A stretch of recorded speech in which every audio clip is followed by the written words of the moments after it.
is that whole fake it till you make it kind of thing. And that has been something that has challenged me for years. And yesterday I was sitting there and I had this awakening. I was watching some videos. I don't know. Have you all ever heard of Kyle Cease? Yeah, pretty neat guy.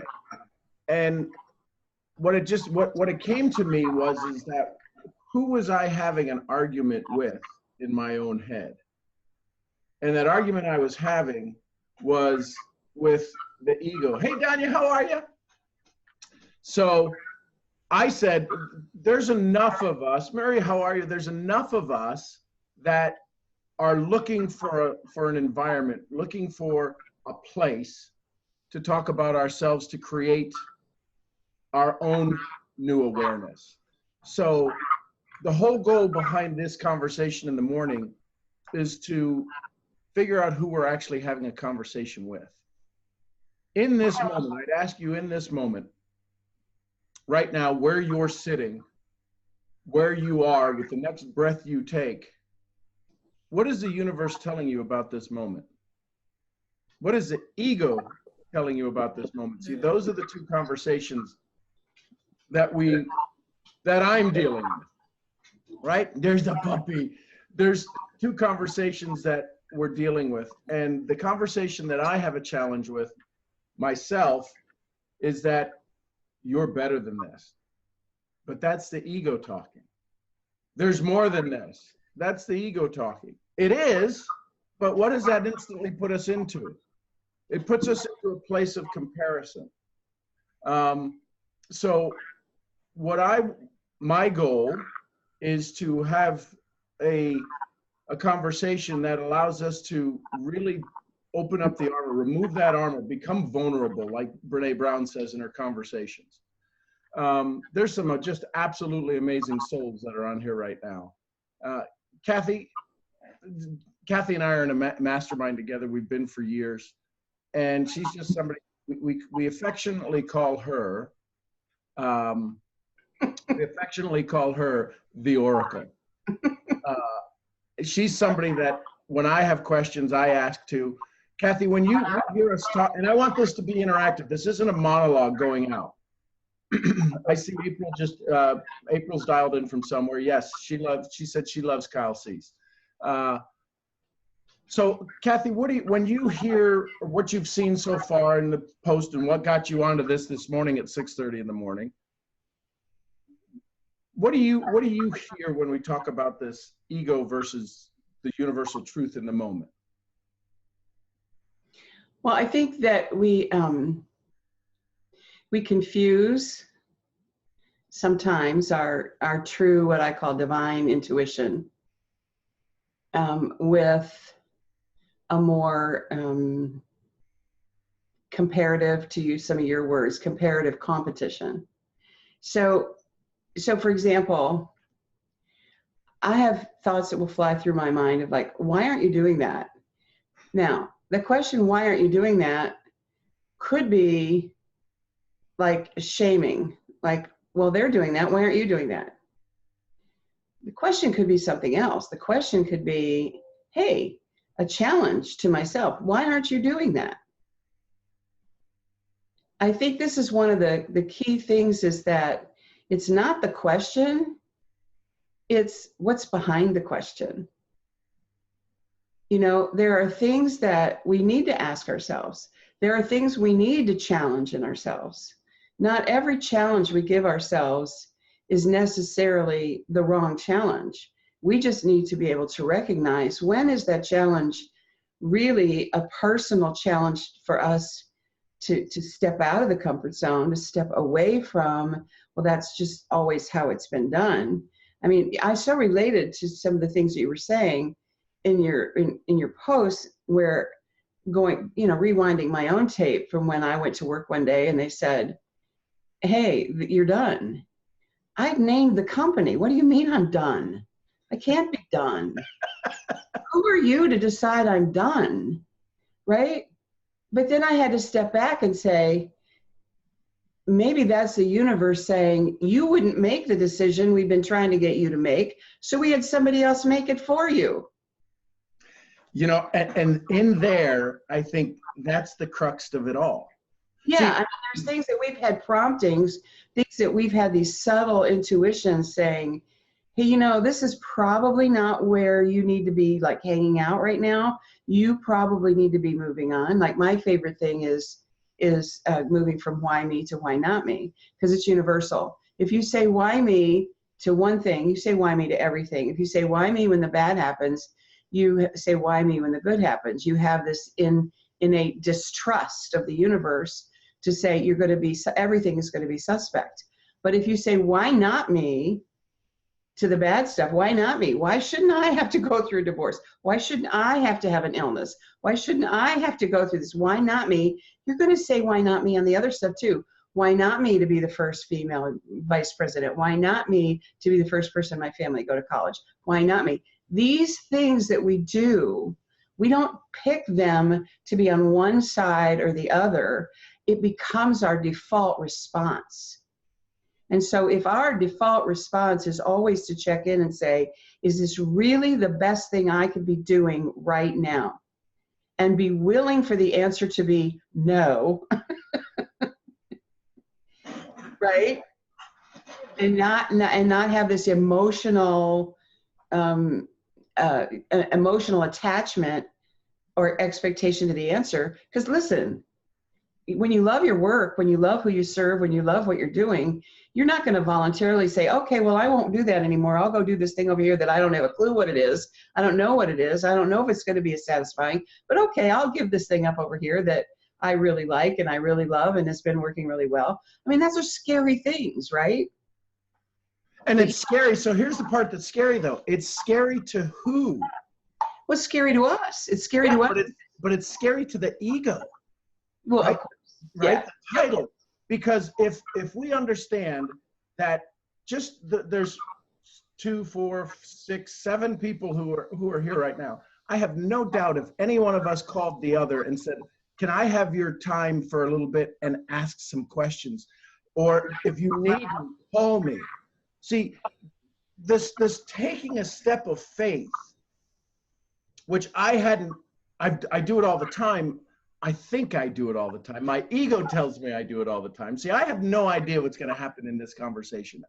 My expectations, I have to constantly check and go, I don't even know how this thing got started, right? That's the thing Kyle talks about. Kyle C says, so how do we start this thing? Well, we don't. We all had to wake up, so that was a start. We all had to go to bed last night. That was a start. So let me ask this question. For all of us that are on there right now, I want you to go into your body, because when we move from our head into our body, this is when we get that gut feeling. This is when we get that I'm sick in my stomach. This is when we get I got a headache. Our body kind of gives us guidance to the things that we're supposed to be doing, or tells us when we're not supposed to be doing things. So if you were to sit here right now, think of what's the thing that's running through your mind right now, all of us. And then I want you to point to the part of your body where you feel it. Because right now I'm feeling it in my chest. This conversation of, Sean, what the hell did you do? You have these amazing souls up at 6:30 in the morning. They got up. There's this part of this is saying, I made you get up. I didn't make you do anything, or I'm keeping Maggie up till 11:30 at night. But there's this part that's constantly me running through my head right now going, you need to shut up, let somebody else talk. So it's like collapsing my chest. But then I ask in the moment, so I'm going to feel that for a second. So where do you guys feel this? Do you feel that conversation, that resistance? And I'd ask you to live with it for just a second. Breathe it. And then Kyle Cease does this amazing thing, because there's 26 letters in the alphabet. I didn't borrow them. I mean, I didn't write them, so I'm borrowing everything. How do you feel right now? And if you feel confused or happy or anything, any feeling that you have, I'd encourage you to say this. And I love that. So my chest feels like an elephant sitting on it right now. And I love that. And it's starting to go away. And it's starting to go away because I love that. Love, very few things other than love can exist in love. Probably nothing other than love can exist in love. When I'm holding Mason, when Mason gets teary-eyed and he comes home and something's not good at school, you go into this pure state of pure support and love as a parent. It's the greatest thing, but it's also the toughest thing. So who's the parent of our dreams? What's this conversation that we're having that's keeping us from taking that next step? Where's the next step going to come from? Who's supposed to be the one that's doing the next step? So anybody, this is an open forum. I mean, what's going through your mind? Share. I'd love for you to share. Don't have to. But what's going through your mind? And just, you can unmute yourself and throw out some conversation, because I can promise you, if you're scared to speak and have a conversation, that's the ego. There's something beautiful that you can share right now. I just want to say this one thing, Sean, is that about that I've learned. Not talking about it doesn't make it not real. That's why we call her the Oracle. Right? Yes. Whatever it is you're afraid of, not talking about it doesn't make you not afraid of it. Kathy? Yes. Yeah, Can I just say, not to make the Oracle of Sean, because he's my Oracle. No, it's like somewhere in each of us, there is a fear of the worst thing that could ever happen to us. We don't talk about it. We don't share it because we're afraid if we say it, if we give the words substance, we put it out in the universe, that we're actually inviting it in. You've already invited it in because it's already occupying your thought. Wow. The best way for you to face it and get rid of it is to make it see the light of day, right? The only way to dispel the darkness is to turn the light on. Mm-hmm. Darkness is only absence of light. That's all it is. It's not real. It's just the absence of light. So whatever it is you're afraid of, shine the light on it. Wow. Right? Because I used to say the worst thing that could ever happen to me would be to lose my daughter. Well, I didn't even think about the fact that her getting married and going off and leaving and becoming an empty nester would feel the same way to me as losing her. Wow. Right? I hadn't really lost her, but I lost her. And so all of a sudden I'm dealing with this thing that I never would allow myself to think about or put legs on. So then, okay, then I thought, well, the worst thing that ever happened to me would be that I would lose my job, and I go to work and I lose my job. And then I think, well, the worst thing that ever happened to me is I lose my health, and I go to the doctor and they say, what do you know about hepatitis C? And I go into this year-long battle with this virus. And so what I concluded is, if you keep thinking about the worst thing that could ever happen to you, you need to stop that dialogue, because there is no worst thing that can happen to you. There's only the next thing that's happening in your life, and it's not good or bad. It's whatever you're making it. It's whatever you're allowing it to be. But I will tell you what, this ego thing is really powerful, Sean. If you've not read Ryan Holiday's The Ego is the Enemy, that is a fantastic piece of work. There's our book club. Has anybody read that? Ryan Holiday? Ryan Holiday. His book, most people know, is The Obstacle is the Way. Yep. That's where most people know him from. But his book, The Ego is the Enemy, is actually far more valuable. Let me tell you what he did. He's a fascinating man. He's a really fascinating man. But he had, when he wrote The Obstacle is the Way, he actually had The Obstacle is the Way tattooed on the inside of his arm. So on his forearm, he had The Obstacle is the Way tattooed. So when he wrote The Ego is the Enemy, he had that tattooed on the other arm. And so he has these two tattoos on his arm because he thinks these are the two principles to live by. The obstacle is the way, the ego is the enemy. I mean, he lives with those permanently tattooed on his arms because to him, those are the universal truths to live by. They're both fantastic books if you haven't, if you're not familiar with him. And if you like audio, if you're not a reader, get the audio version. The audio versions are just as good. Cool. So here's the thing. Kathy gave us an idea.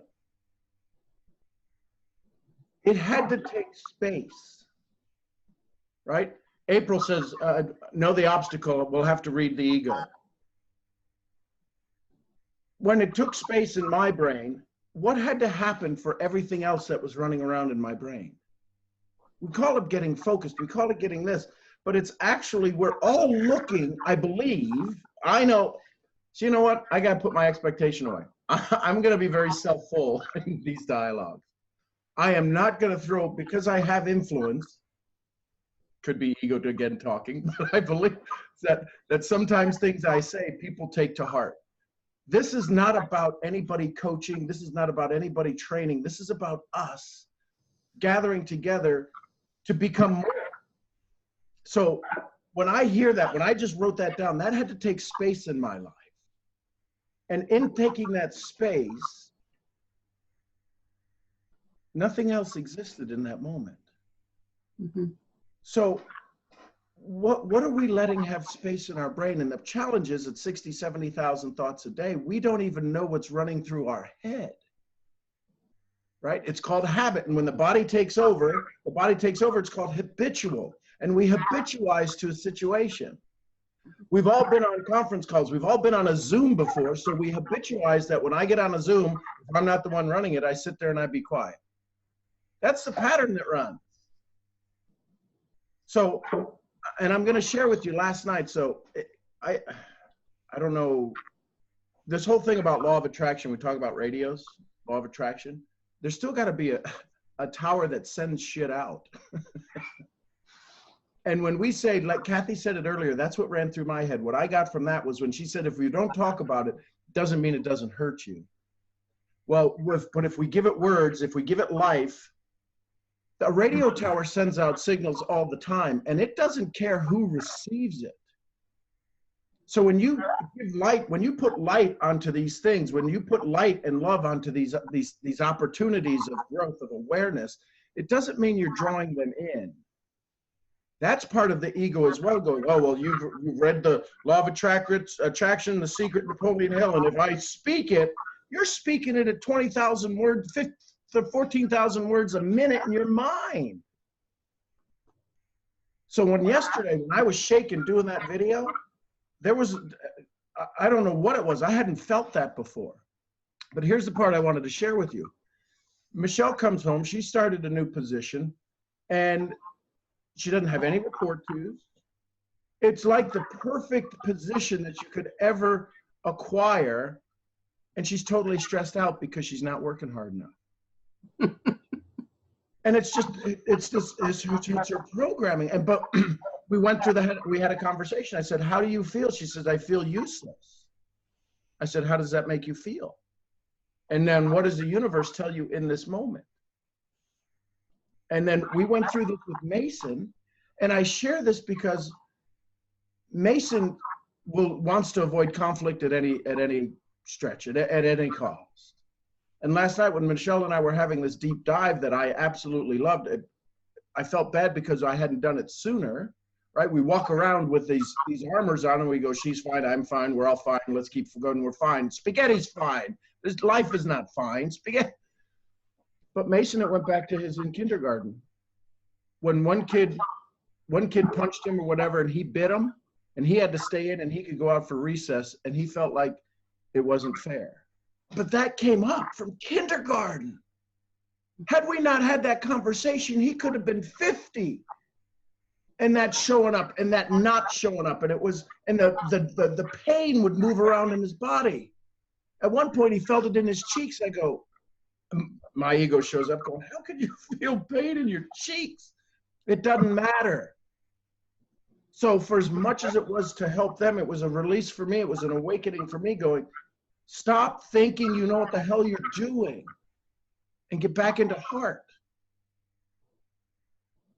So go ahead, Danya. I am at a verge in my business where I'm either going to stay stale for a very long time or I need to give 100%, which means quitting my job. because there's only so much you can do working a full-time job, that kind of thing. So I throw this out at you. How long have you been in the industry? About a year and 3 months. Okay. So I'm going to go to somebody who's got over 30 years of experience, Elaine. Can you hear me, Elaine? Yeah, I can. Okay. So Danya, who absolutely, I did a video on her saying how great I absolutely loved her passion and her desire to want to help me. But she just said the universal conversation that happens in our industry. You know what? I'm at a tipping point, and I'm going to have to, Danya, let me ask you before I do this, where do you feel that discomfort? My heart. Okay. So while we're having this conversation, live with that for just a second, okay? Just let it be there. Love it. Let it be there. So Elaine, how many times, or would you say that there's a common thread when people get started in the business that 2 minutes into it, they think, oh my God, this is the best thing ever. I got to quit my job and I should go for it. What has been your experience with people when they say that conversation? Oh my gosh. Yeah, it is over 30 years, my goodness. But I ran into this actually a few months ago. We had some young guys on a team, and they were gullible. They were they were only a few months into the industry. So Danya, you've got a year and a half on them. But their mindset was, I'm cashing in everything. I'm quitting my job and I'm going to go all out. And then for them, because they had no history, they had no background, they also weren't very coachable. They were a little clue in there. they ran with their hair on fire, but I'm trying to figure out the right word. The desperation was there. And because, then it was kind of like the fake it till you make it. They definitely didn't have it in their heart. It was all in their head, and it was about, get rich quick, that type of thing. Yeah. And I watched that happen, and I watched the frustration happen for them in that instance, because things weren't coming together, and their whole personality changed as to who they were and what they were after and why they were doing it, because it truly was all about them. They didn't have a heart for anybody that they were talking to. That being said, fast forwarding kind of to us, my husband has a construction company. He still has it. He still dabbles in it. I can't get the guy out of the sandbox, but we've been there where we dove. We jumped in after a couple of years and said, "That's it.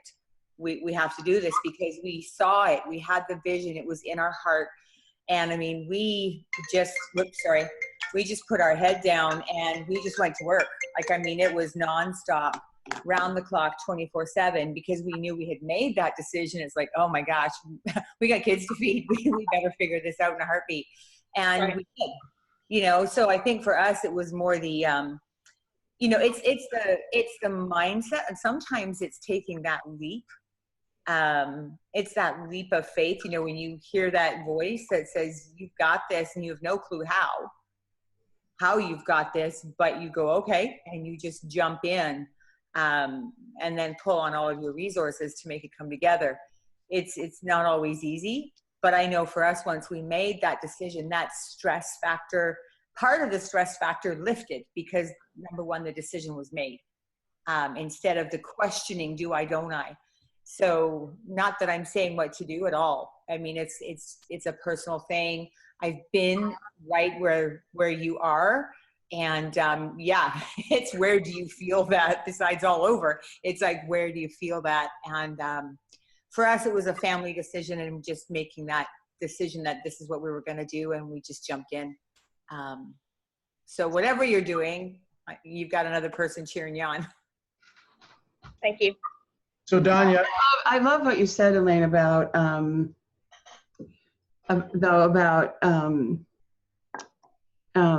like you gave it your all, like it was like the 24/7, was constant, whatever. Now I'm a person who I have probably 3 or 4 different things that I do, because that appeals to me. Having one thing to do doesn't fit my personal that doesn't float my boat, right? I need different things. I need the variety of things to do. And Danya, what I would say to you is, for me, because I work a full-time corporate job, I'm a director in a company, and I run all of their business systems.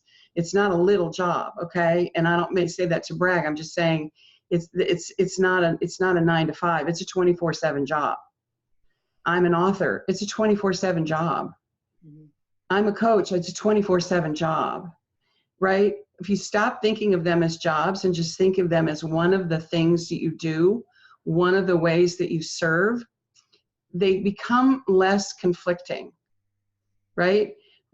Because I was where you are, and I kept saying, I'm never going to get this book finished. I'm never going to get this done. I'm never going to get this done. And I always said, well, it's just job. This job, right? This job is keeping me from being able to do that. And when I've had a moment, this epiphany, where I said, why are you hiding behind your job? When are you going to let the job stop being an excuse and say, why isn't this getting done? Because it's not the job. It's other things that I'm choosing to do with my time, other things I'm choosing to do with other resources. And yeah, listen, time is the most equalizer of us all, right? But I can tell you this, as soon as I said, how do I make these work together instead of how do I eliminate one of these, it was amazing how much easier it was to make them do the dance together. Now, I don't know, you may not be in the right job. You know, it might be a different job. It might be different work. And maybe it is time for you to make that leap. All I'm saying to you is it's never, anytime I feel like I'm in a choice between A and B, I know I haven't thought it through, because there's never just an A and B. There's always a C to Z. Sometimes we have to get creative about how things work together. But I can tell you right now, I kept working full time and I got the book done. I kept working full time and I got other things done, but I had to ask for help. I had to ask for help. And I will tell you my battle with ego, Sean. I'll share this battle with ego. Ego is not just about when you think you're better than everyone else. Ego is also about when you think you're less than. So where does that sit with everybody? There's an ouch. Where are you feeling that right now? Because this is why I got to tell you, I'm freaking out over here, because I know I keep saying that, and I'm not the kind of person who freaks out. What's freaking out is I hear my ego just absolutely trying to jump back in this conversation. Yeah, but Sean, like you said, I don't want to talk because I'm a person of influence. But here's the deal, Sean. We're all people of influence. I know. Everybody in this call is a person of influence. Everybody, whether it's Elaine or Danya or Robert or Maggie or anybody on this call, you're a person of influence. I'm like, oh, I need to listen. Well, you showed up. Just I know. showing up is a person of influence. Right? When we show up, whatever you do, I think as soon as we accept that we are all people of influence in everything we do, even influence is not about intent. Influence is about presence. If you're present, you're influencing. Whether you intended that or not doesn't change it. Right? Listen, I keep going, Kathy, but I got to say, it's screaming in my head. I love this. I so love this. This is what I, when you think of the things that are a 10 in your life, not a 10 could be the greatest food, could be, and so the 10 that moves me is inspired, watching people unlock themselves. Mm-hmm. That's what this is. Oh my gosh. Yeah, and I think sometimes we want to think in these big grandiose things like, you know, I want to do this big thing, and we don't ever do big things. We do thousands of little things that make big things. So you just have to ask yourself, what can I do today? What can I do today? Not what is something stopping me from doing, what is something preventing me from doing. Get rid of that chatter, because all that is you're just hiding behind something. Come out from behind it and say, what can I do today? How can I make this work today? And I think once we start doing that, it makes such a difference. Listen, I have my own battles, guys. Let me just tell you. I mean, we laugh about me being an oracle. It's just I'm very well read. It really is not nearly, I'm not nearly as, it's just I read a lot and I pay attention, right? And then I look at how people apply knowledge. I don't want to just know what you have to say. I want to know how you've used that knowledge. It's like with Ryan Holiday, with Ego is the End. When I see him tattooing this stuff in his arms, it's like, man, this guy gets it. This guy lives it. I need to pay attention to him, right? That's what attracts me. But my battle is health, right? Because I keep saying, well, I'll do more when I have this, you know. So this past year, I did some things. I traveled and did some things that before I always said I couldn't do. I made the assumption that because I have limitations that that limited what I could do. It did not. It changed how I did it. It didn't prevent me from doing it. The power lies in our acceptance of changing the how, not changing the what, changing the how. And so all of a sudden, here I am traveling.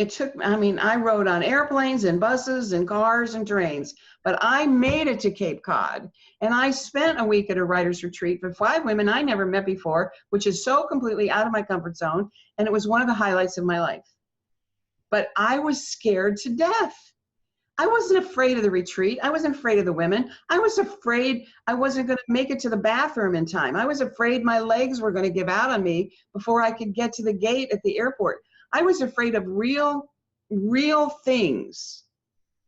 And I had to be willing to take precautions and to get rest and to get help and ask for help, ask strangers for help. None of this is in my how I do things. I'm supposed to be in charge of stuff. I'm not supposed to be the person saying, could you help me lift my bag? That's so out of my even realm of thinking. But you know never what? crossed your mind. I had to be willing to humble myself in that way, to get past that ego of what I couldn't do. Because ego is anytime you make an assumption there's something different about you from everybody else. And I had to go through this. So I want you guys to know, when I say these things to you, it's not that I've attained this whatever. It's that I'm living this every day, just like all of us. And everybody in this conversation has something, right? Whether it's in your money, in your relationships, in your health, we're all fighting this somewhere because that's the human condition. And so I go back to myself yesterday when, you know, my ego loved being able to post on Facebook. I'm in this town, I'm in that town, I'm in this, and everybody's like, ooh, you travel, isn't that cool? And I'm like, if you only knew how much traveling actually sucks, the law of averages of it not being fun. But the point is that when I had to say yesterday that I'm not going to do that anymore, there was this relief, because the ego is going to be like, well, you know, you went to Costa Rica last week. Okay, so you showed everybody you're still traveling. But I had to ask for help yesterday, Kathy, and that help yesterday was, my life has changed dramatically. The how has changed dramatically. The what has changed dramatically. How I fit into waking up in the morning is still the same way I wake up in the morning. But the what I'm doing, there was a liberation. And so you got to go to this retreat.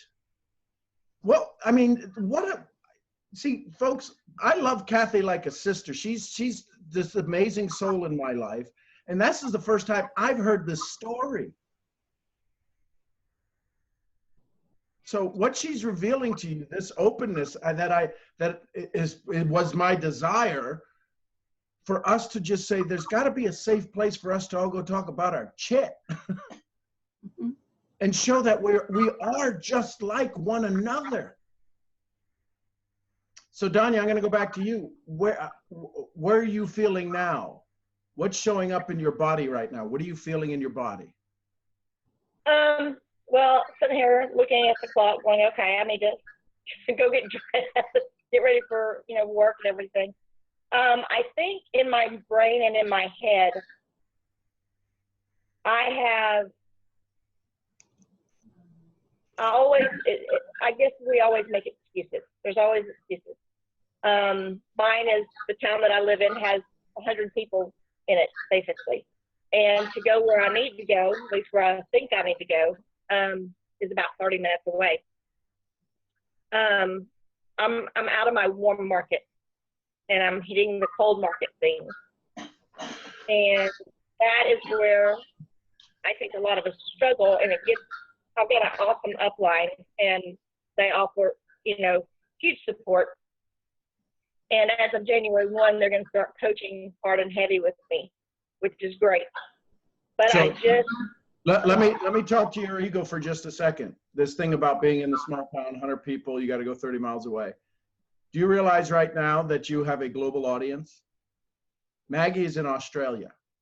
There's a bunch of souls here that are in Canada. Kathy's in South Texas. I'm in Dallas. You already have this global audience, and part of your ego says, I have to be present. See, I have never met you. You couldn't drive to come see me 30 minutes. But I have this deep desire and love for you because you communicated with me. You have a gift most people can't do to communicate. So I want to throw this into your heart that you have this global stage that you can connect with. Elaine Linus, she built communities around the globe, from London, Ontario, London, Canada. Where are you, my love? London, Ontario. Yeah, okay. Ontario. So from Canada, she's built this entire audience. I think they have 8 people in their town, maybe a little bit more. But my point is that your ego said, I gotta go travel. I gotta go expend money. I have to go do all of these things that is keeping me from doing this. So I have to make a fish or cut bait decision. And yet there's that moment where we have to ask for help. So Danya, I want, before you run off, to go do what is an amazing opportunity called an income. Don't call it a job anymore. It's an income that you're doing to provide for your family. And that's done with love and honor and respect. I'd like you to use this sentence. Will you help me? I want you to say that. Will you help me? So if everybody who's is on camera, if you would help Danya in some form or fashion with energy, love, and ideas, nod your head yes for her. Yep. Danya, I want you to see that. I want you to go to work knowing that there's an army of people who love you. We don't even know you, but we don't have to know you to love you. That's the power of what we get to do, don't have to do. Gosh. That's awesome. Thank you. So we love you. And we'll be here again tomorrow morning. I know I am. So Kathy, because I love you so much, one of the things that I absolutely loved is us talking about our future.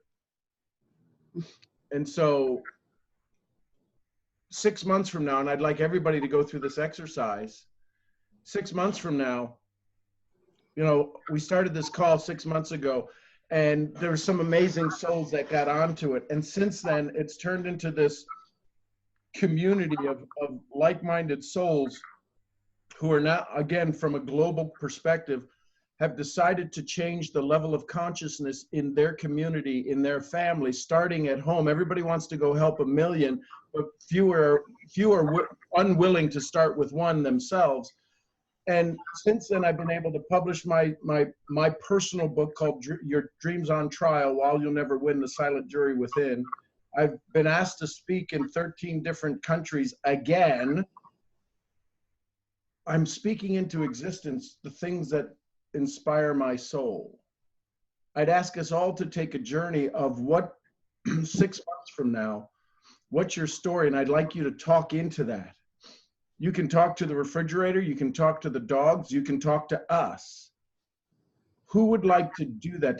Does anybody have that chutzpah Kathy, what's 6 months from now? We're having this conversation again. What has happened in the 6 months from this first one? Well, you know, I'm just to regress just a minute. I'm a big believer in choosing a word for the year. You know, Kelly is a mutual friend of mine, and Sean's, and Kelly teaches this brilliantly. And my word for 2018 was now, because I was putting everything off and putting everything off. Well, once I figure out what's going on with this, I'll be able to do that. I just said, no, the heck with that. I'm doing it now. My word for 2018, which I just really downloaded last weekend, is daily. So 6 months from now, I'm going to be radically different because I'm going to be installing some daily activities and rituals that are going to get my mind off of the outcome and into the process. So weight is a big thing for me. I'm making poor decisions every day that are contributing to me not being able to move forward with getting some weight off. Getting weight off is hugely important. I have rheumatoid arthritis and I have other inflammatory issues. Getting weight off and getting the right diet and getting the right things in place. But this is the first time in, you know, the 5 or 6 years I've been battling this that I've accepted responsibility for it. I've accepted the diagnosis, but I never took responsibility for it. So it was always just something I had, not something that I could work with, if that makes any sense to you guys. And if you have any health issues, ongoing health issues, then you relate to this. But I'm making changes. I'm doing different kind of research. I'm working with more holistic people. I'm working with supplements. I'm working with things so 6 months from now, my health is going to be completely revitalized because of what I'm going to do every day. My daily commitment from now till then is what's going to make the difference. So I think I would offer that for me, because that's going to be huge. My other one is that financially, I'm going to be in a much different situation 6 months from now, because I have vowed to stop. Impulse buying. Now, I'm not an impulse. Listen, I love Amazon. I think Amazon is like God's gift to me, because so I'm into something like this and somebody says something about a book. I don't even wait. I'm ordering the book while we're here, right? So this marvelous thing that they have called the wish list, I never used it. I just bought it. Consequently, I would have 24 books sitting somewhere that I never could quite get to because I had so many, I was buying them faster than I could read them. So my commitment is financially, I'm going to be in a different situation. I'm going to have more control of what I'm spending, because instead of buying it, I'm going to put it on a wish list. And then I'm going to start using that as my reward for when I do all of my day, when I stay with my daily commitments on my health, then once a week I can go pick something from my wish list and buy a book. Wow. But you see how I'm putting these things in tandem? I'm going to say that's a reward. It's not a need, that's a reward. I have plenty of books. I could not buy a book for a year and never read the same book twice and still read 3 books a week. Trust me, I have plenty of books. You know, but my point is that we all have an addiction. Mine is books, right? But if you think in terms of what can I do to pair things together, unlikely things perhaps on the surface, how can you put the A and H together and get ah? I love you. I love you. Cool. So mine, again, is exercise. I'm always been afraid to take yoga because when they say do upward dog, it would look something like that, right? It's just, there's no flexibility in my body. And they say for every inch that you are away from your toes, that's 5 years off your life. Now, I don't know whether that's true or not. So so mine is to start doing becoming more flexible. because that's going to be important with playing with Mason now. Because there's sometimes we played together. He's 15. He's as big as me. He weighs more than me. Size 15 shoe. I'm going to have to defend myself at some point. I'm either going to have to be able to run away from him or outflex him. So that's one thing. And then my daily meditation. I want to get to 2 hours a day of just, because that's what was happening yesterday. There was so much guilt watching this and listening to this, feeding into my soul. And I said, if I don't get me right, so there was a part of me that little voice said, if I don't get me right, I can't get anything right. And so it was just this constant, when I would spend another half hour journaling or listening, it was like, you're a loser. Your six-figure income walked away from you, and you've got a nice income coming in from your network marketing business, but that ain't enough. You got to get busy. And I just said, no, I'm in charge. So my daily commitment is tomorrow, if you all show up again, that's okay. You do, you don't, I'm going to be here. And again, that's just me because I need this. So you're going to ask me, did I flex? Did I meditate? And I'll respond to you then. I mean, seriously, this is what I want this community, but I want it, again, very self-fully, is I need to get better. Anybody else want to throw out what they're going to do today? Hey, Sean, this exercise that you've asked us to do, when we're off of here, I really want to spend some time and do this, because I could throw a bunch of things out. Yep. You've known us for a long time, and I will tell you, yesterday, I think when I saw your live, I jumped on immediately, and I was exactly where you were, and I've been trying to figure out why and what's going on. And you know, not that this is the place to get into all of it, but I would say this, you know. So I throw it out at you, my love. Again, the ego, right? The ego just said, I don't want to throw my dirty shit on everybody else. Sorry. You can't. We're all armored up already. Oh, well, I'll tell you what, everybody who's spoken on here has just got my head really where it needs to be going. But in the last 2 years, it's been very interesting. You know, we've been in networking, we've owned our own businesses, we've done a lot of things. And as you said, you know, teams everywhere.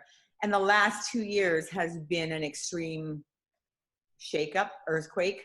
It's like everything I see on Facebook, it's an earthquake, something's rumbling. And I'm like, no kidding. And I just feel like I'm completely off balance and trying to figure how to get back in balance. And so when you put this up, how to get out of your own friggin' way, I'm like, oh, heck yeah. I'm like in my face. So it wasn't like I'm here. But between, you know, we built our dream home, and this is not a dump session, but just to kind of, you know, for me to figure where I am, we built our dream home and ended up in a massive lawsuit. Contractor walked off. Rick and I had to finish it, but still it was a massive lawsuit. And so in coming out of that, to get out of it, we cashed in everything we had. And so it's like, okay, you know, Rick is back with his construction company. He's got that fired up. And so we're blessed that we've got that income coming from that. We were with a networking company for 7 years, brought it to Canada, brought a product to Canada. We were supposed to get the royalties from this energy drink. Never happened. Nobody, it just kind of whatever, right? There was no conversation, just shut down. And from that, we you know, looked for a new home. And finally, you know, when you've been in the industry 35 years, you know a lot of people. And it's like, what do I do? Where do I go? And you wait for a door to open, or you try to beat down a door that won't open. And so we thought the door opened, and we were there a year and a half, had a great team growing. No idea what happened, but Kathy, you talked about, when you talked about, you know, who are you to say that I'm done? It was exactly that. What do you mean I'm done? I didn't do anything, truly. I know the rules in networking, didn't do anything wrong. I helped a girlfriend build a website and sell directories for whatever she was doing. And they deemed it as another company and that I was enticing. I'm like, even though I validated it, even though we proved it, they said, well, we'll close your account to make money, but we'll leave your account open to be a customer. And Rick's like, nah, that's not going to happen. So literally in July of this year, we've started brand new. And so I'm not sure if Danya is still on here, but you know, to speak to her and Sean about being global, doing it, we're building from London on Zooms all over, starting fresh all over again. And so it's been a wild earthquake, you know, to kind of go through this. And so, Kathy, the things you've spoken about, not talking about it doesn't make it real, doesn't make it not real. Whatever's your, you know, whatever it is you're afraid of, shine the light on it. It's like, okay, I'm going to get these monster spotlights and just kind of get it out there. And I think there was, I don't know whether it was you, Sean, or Kathy, who said that ego is not just when you feel better than someone, but when you feel less than. Oh man, that was like, thank you. Yes, because you know, when people say, well, you're this and you're that, and you've accomplished all of this, and you're going, yeah, and here I am with my coffee mug looking for somebody to talk to today. So I am so grateful, Sean, that you have done this and I will be here because this is where I am. And this is part of our responsibility. I take it this is my responsibility to show that the shiny object has got a whole bunch of tinfoil underneath it that's all crinkled and crumbly and everything else. But in that tinfoil is the strength, right? In order to make something strong, you have to corrugate it. You've got to put bends in it. You can't, right? You look at any plastic bottle, it's got all of these nice things that make it, give it shape. But if it was constantly smooth, it couldn't hold anything. So I think all these wrinkles that are just beneath our surface, that's what holds us up. That's what allows us to be able to have that conversation. And because we come out of this industry, this profession of be more, do more, have more, sometimes, you know, I was homeless, not without a home, but for 3 years when the hurricanes destroyed our house. I never tell that story, but maybe it might be time to start weaving that in, because it was always my ego going, yeah, but see, you've always had a home. You always know. You always do so well. No, I think that's exactly right. I think that there are things that we decide, we edit our own story, right? We edit the story based on us, not them. And sometimes we need to stop editing and just, like, I'm a writer, I'm an author. There are certain things that I know that I can edit, because I would never allow it to go out that way, right? It's just the perfectionist in me, you know. So I'm going to look at, did I use the same word 20 times? Because if I use the same word even twice, I'm probably going to be like, you know, having facial tics, right? So, you know, we each have our own little thing, right? But then when I hand it off to the editor and the editor comes back to me and says, I don't get why you said, why did you put this in there? This doesn't make any sense. It doesn't belong there. I know, but I like that story. Yeah, but but it's not going to really help anybody. You know, you need to be telling them something that's really about what you're talking about. And I'm like, well, no, they don't want to know about that. Yeah, they do, right? But I had to get out of the way and let a professional editor help me understand this. Editing isn't about the writer. Editing is about the reader, right? We want to edit based on us, and we need to edit based on who it's for, right? And I think that this is a really critical thing for all of us, because, listen, I felt like I had to be the poster girl of strong. I was a single mom. I had a daughter. You know, I had a lot of stuff that happened. I felt like I was the oldest of 5 kids. I had a father that didn't believe in weakness. If you showed any kind of weakness, you know, you didn't laugh, you didn't cry, emotion was weakness.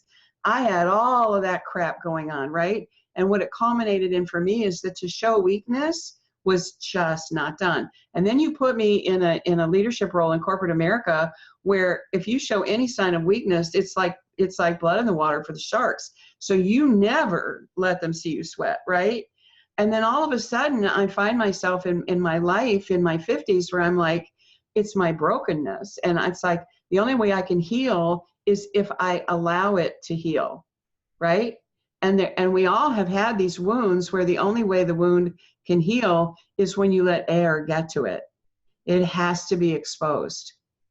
And so I think that there are a lot of things that we all deal with, but the only one other thing that I want to say that is a real trick for me is what we think we're afraid of is never really what we're afraid of. It's always underneath it. We're afraid of the thought. Yeah, so you have to get, there's always a feeling. It really comes down, it's like what Sean was saying, where do you feel it? Where is it showing up in your body, right? There's a feeling. So if you say, well, why are you afraid of that? Well, I'm afraid of, so why are you afraid of it? And you say, well, I'm afraid of it because of A. Okay, well, why are you afraid of A? Well, I'm afraid of A because of B. Well, why are you afraid of B? Well, I'm afraid of B because of C. Well, why are you afraid of C? Well, I'm afraid of C because of D. And somewhere in that questioning process, you're going to go down to, well, I'm afraid I'll be alone. I'm afraid I'll not.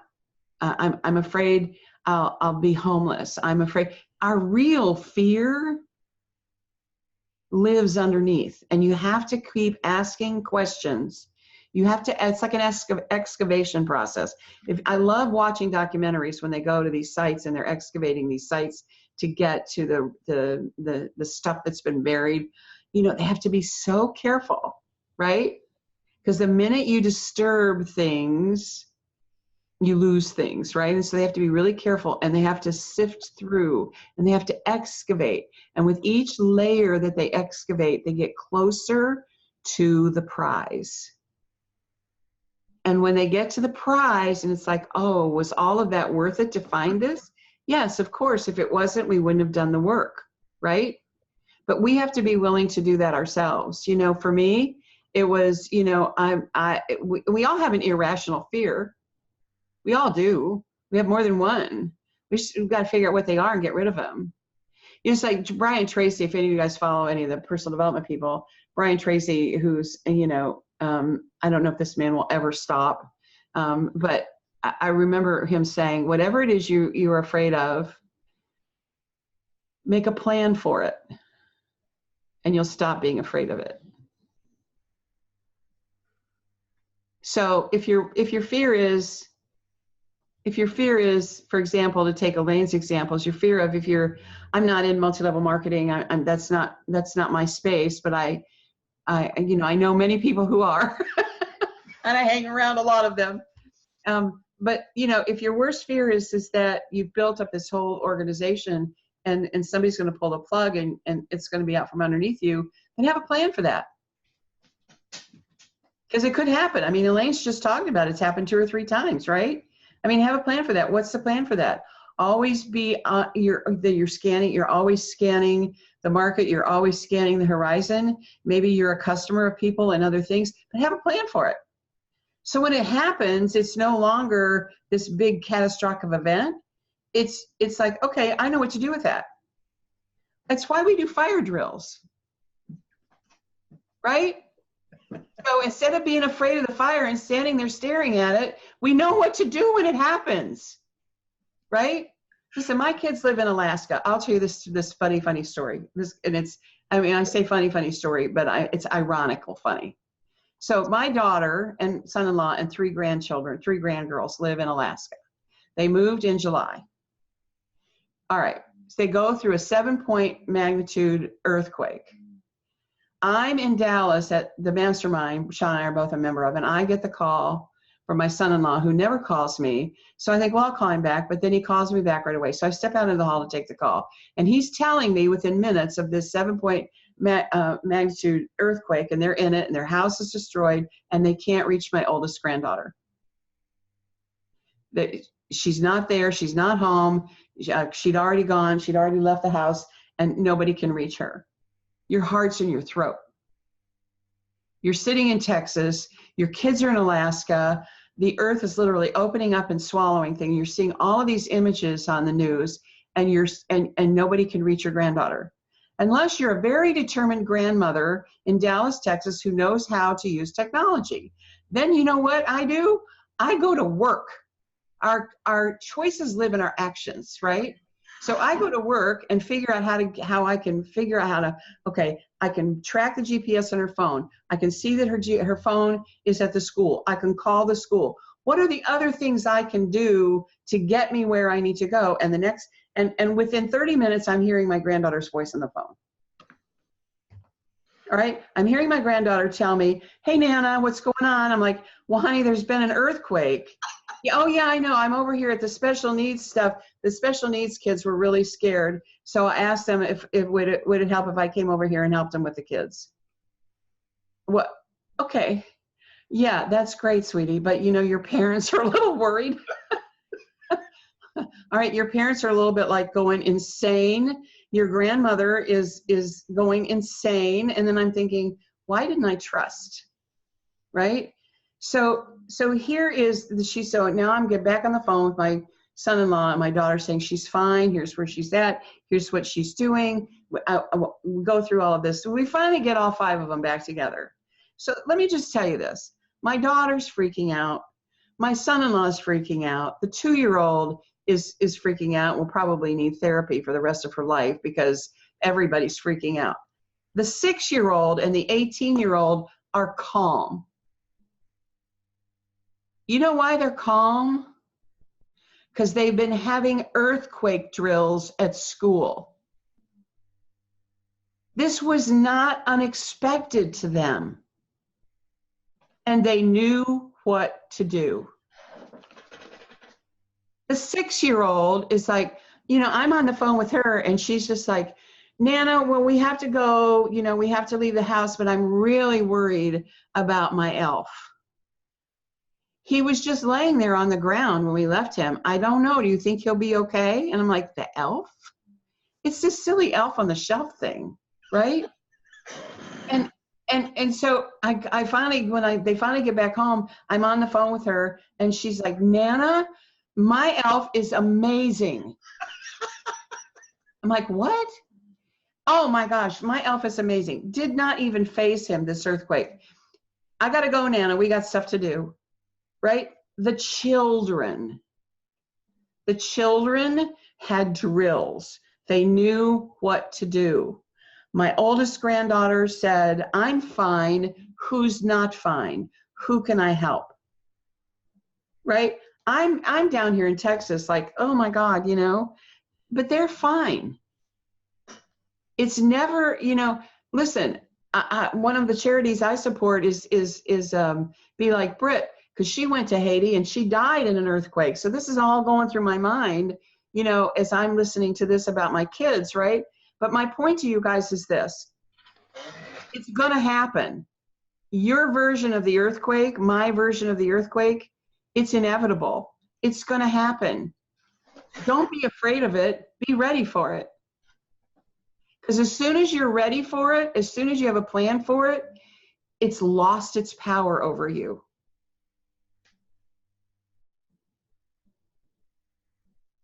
Let that sink in. What are we giving power to that shouldn't have power over us? What are the things we can prepare for? I think it's going to be an awesome day. Kathy, thank you so much for jumping in. I love you. I'll be able to be on every day. Are you doing this on the weekends or are you just doing it on the week? We're just going to do it during the week. But if we want to and somebody wants to do something on the weekend, I'm game. But right now I'll be here every day that I can. Awesome. And I will be as well. So I'm going to make some of you admins or whatever so that this Zoom can go on as often as we want.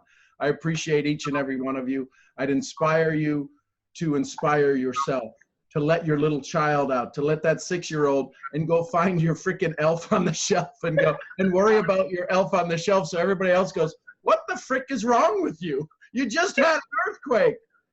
I love you all. Thank you so much for being here. I'll see you where? At the next event. Thanks, everyone. Bye, guys.